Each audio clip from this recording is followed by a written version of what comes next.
Hi, so we're going to show you how to install, set up, and run the Max7219 on the Raspberry Pi. So we have the 7-segment display here. This is our setup. You can see we have it tied directly into the Pi, and it's currently displaying a message.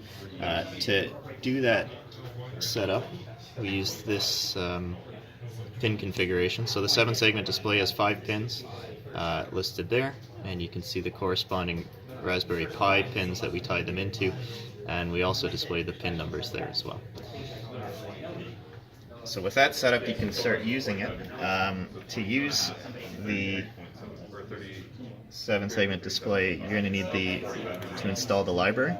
So we download the tar.gz file from the link provided in the YouTube channel page. Once you've installed that onto your Raspberry Pi, you can unzip that file into the root directory, go into that folder, and then you're going to, through the terminal of that folder, you're going to run sudo python setup.py space install, and that'll install the library onto your Raspberry Pi. If you want to use Python 3, it's simply just typing sudo python 3 setup.install.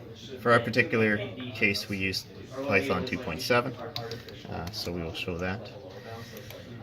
Once that's installed, you can start using the library, and there's a good example code in the library that shows how to run them.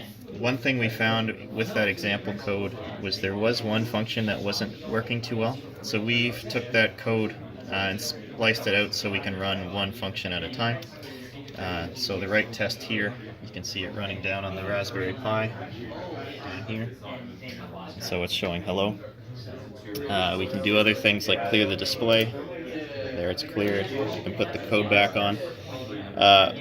One thing that wasn't working in the example code was the scrolling function. So we've gone in and edited that to show how it works a little better.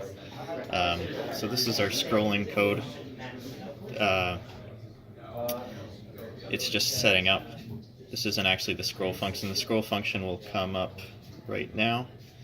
And what we're doing is we're scrolling right, and then left, and then right, left, right, left. And what you'll see is it actually loses the information as you scroll. So anything that scrolls off the display is lost.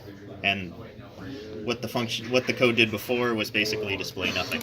So now it actually shows how that code works. And you can see it. That's the code we use there.